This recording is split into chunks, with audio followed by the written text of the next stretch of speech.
Yun mga matik, magandang gabi. Ito nag-design na ako dito sa aking bahay.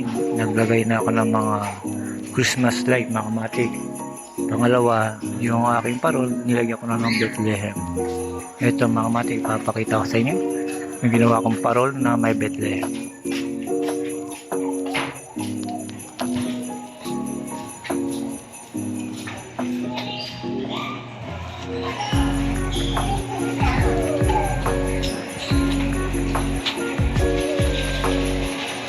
Yan mga matik, bali 7 star yung ginawa ko at nilagyan ko ng ilaw.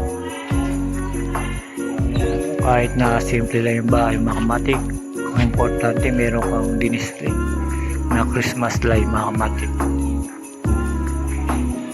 Ayan mga matik, ayan pa, nilagyan ko siya ng ilaw.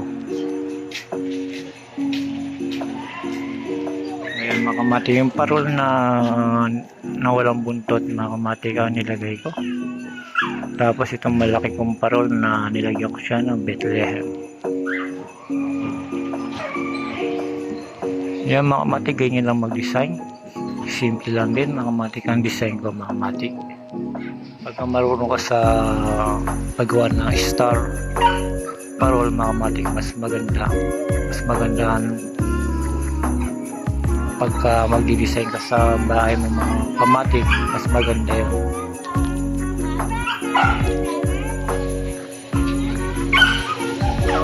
Yun mga matik, pinakita ko lang itong paglagay ko ng Christmas light dito sa labas ng bahay mga matik.